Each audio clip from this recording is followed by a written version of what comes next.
Œuvre de Maria Valtorta, tome 6, chapitre 416, intitulé Un mendiant samaritain sur la route de Jéricho, le 17 mai 1944. Je vois Jésus sur une grande route inondée de soleil. Il n'y a pas un brin d'ombre, pas un brin de verdure. Tout n'est que poussière sur la chaussée et sur la campagne en friche qui l'aborde. Cela n'a rien à voir avec les douces collines de Galilée ou les monts plus boisés de Judée, si riches en eau et en pâture. Ici, le sol n'est pas naturellement désertique, mais l'homme l'a rendu tel en le laissant inculte. C'est une plaine et je ne vois aucune hauteur, même au loin. Ne connaissant pas du tout la Palestine, je ne puis dire de quelle région il s'agit, mais il est sûr que je ne l'ai jamais vue dans les précédentes visions. Des pierres sont entassées sur un côté de la route, peut-être en attente de sa réfection, car elle est dans un très piteux état. Pour l'instant, elle est couverte d'une couche épaisse de poussière. Quand il pleut, ce doit être un torrent de boue. Je ne vois aucune maison, ni à proximité, ni au loin. Jésus, comme toujours, marche à quelques mètres en avant des apôtres qui le suivent en groupe, en nage et fatigués. Pour s'abriter du soleil, ils ont relevé leurs manteaux sur la tête et ils ressemblent à quelques confréries vêtues d'habits multicolores. Jésus, au contraire, a la tête nue. Le soleil ne semble pas le gêner. Il porte une tunique de lin blanc avec des manches qui lui arrivent au coude. Elle est large et floue. Elle n'a même pas le cordon qui fait d'ordinaire office de ceinture. C'est vraiment un habit fait pour ce lieu torride. Même le manteau bleu doit être en lin, car il est très fin et retombe avec légèreté autour du corps, qui l'enveloppe beaucoup moins que d'habitude. Il couvre les épaules mais laisse les bras libres. Je ne sais pas comment Jésus l'a fixé pour le faire tenir ainsi. Assis, à demi allongé même, sur un tas de cailloux, il y a un homme, un pauvre, un mendiant certainement. Il est vêtu, si on peut dire, d'une tunique sale et déguenillée, qui peut-être a été blanche, mais qui est maintenant couleur de boue. Ses méchantes sandales sont éculées. Ce ne sont que 2 semelles à moitié usées, retenues par des bouts de ficelle. Il tient dans ses mains un bâton fait d'une branche d'arbre. Une bande souillée entoure son front, et un autre chiffon, crasseux et ensanglanté, lui serre la cuisse gauche entre le genou et la hanche. Le malheureux, qui n'a que la peau sur les os, est hirsute, fétide et humilié. Avant même qu'il ne quémande, Jésus est là. Il s'approche du misérable et l'interroge. « Qui es-tu » ? « Un pauvre qui demande du pain. »« Sur cette route ?»« Je vais à Jéricho. »« Le chemin est long et la contrée dépeuplée. »« Je sais, mais il est plus facile de tenir du pain et une pièce de monnaie de la part des païens qui passent par cette route que des Judéens de chez qui je viens. »« Tu viens de Judée ?»« Oui, de Jérusalem. Mais j'ai dû faire un long détour pour passer chez de braves gens de campagne qui m'apportent toujours de l'aide. En ville, non. Il n'y a pas de pitié. » « Tu as raison. Il n'y a pas de pitié. »« Toi, tu en montres.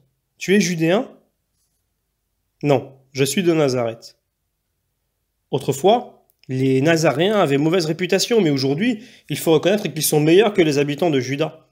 Même à Jérusalem, il n'y a de bons que ceux qui suivent ce Nazaréen que l'on dit prophète. Le connais-tu ? Et toi, est-ce que tu le connais ? Non. J'y étais allé car, comme tu vois, j'ai une jambe morte et tordue et je me traîne péniblement. Je ne peux pas travailler de sorte que je meurs de faim et sous les coups. J'espérais le rencontrer car on me dit qu'il guérit ceux qu'il touche. C'est vrai que je n'appartiens pas au peuple élu, mais on assure qu'il est bon envers tout le monde.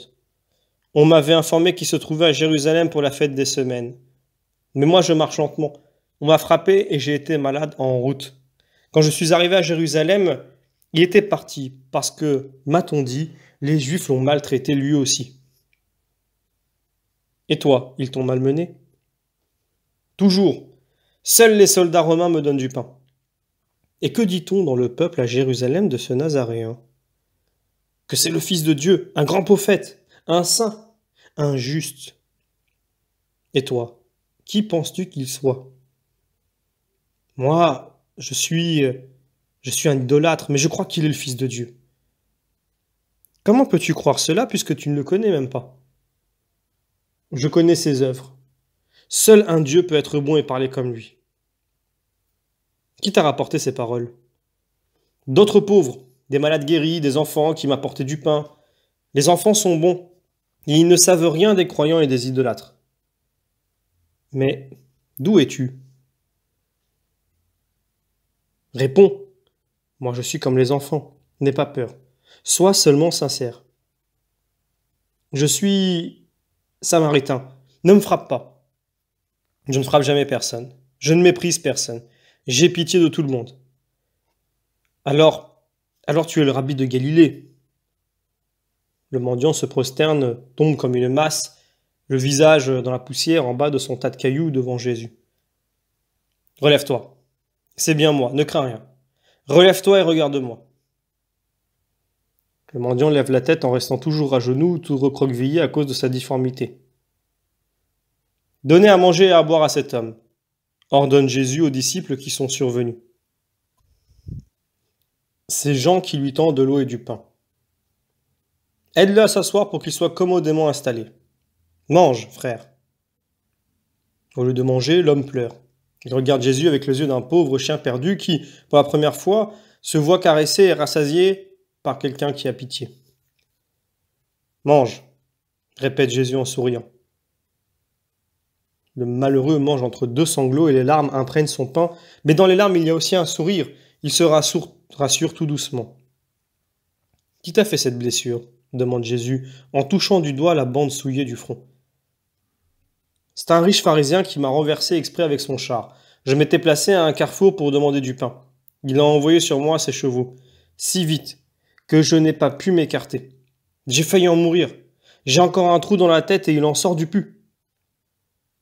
Et là, qui t'a frappé? Je m'étais approché de la maison d'un Sadducéen où se tenait un banquet pour demander les restes des tables après que les chiens en avaient pris le meilleur. Il m'a vu et les a lancés contre moi. L'un d'eux m'a déchiré la cuisse. Et cette grande cicatrice qui t'a estropié la main? C'est un coup de bâton qui m'a été donné par un scribe, il y a 3 ans. Il a reconnu que j'étais samaritain et il m'a frappé en me brisant les doigts. Voilà pourquoi je ne peux pas travailler. Ma main droite mutilée, une jambe morte. Comment gagner ma vie? Mais pourquoi sors-tu de Samarie? Le besoin est une vilaine condition, maître. Nous sommes beaucoup de malheureux et il n'y a pas assez de pain pour tous. Si tu m'aidais, que veux-tu que je fasse pour toi? Me guérir pour que je puisse travailler. Crois-tu que je puisse le faire?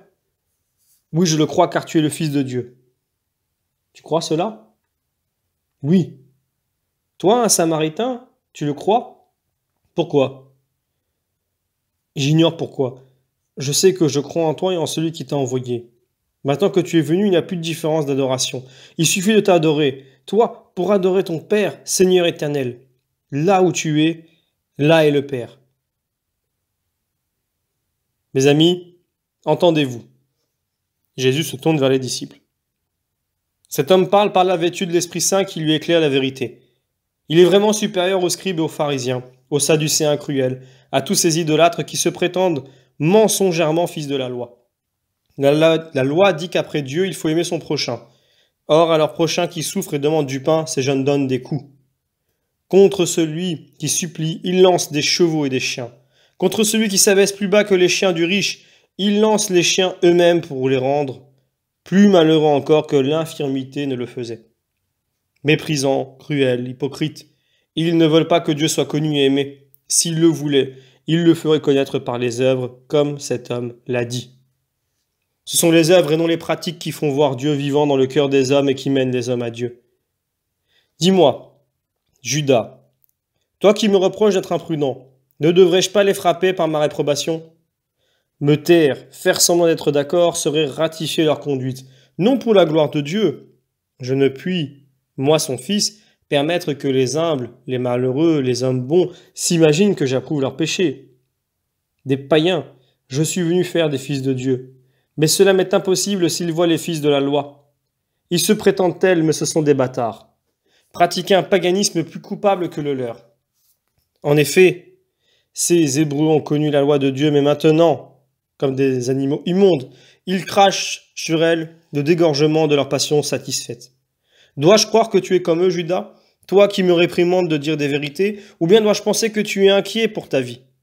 Celui qui me suit ne doit pas avoir de préoccupations humaines. Moi je l'ai dit, il est encore temps, Judas, de choisir entre ma route et celle des Juifs que tu approuves.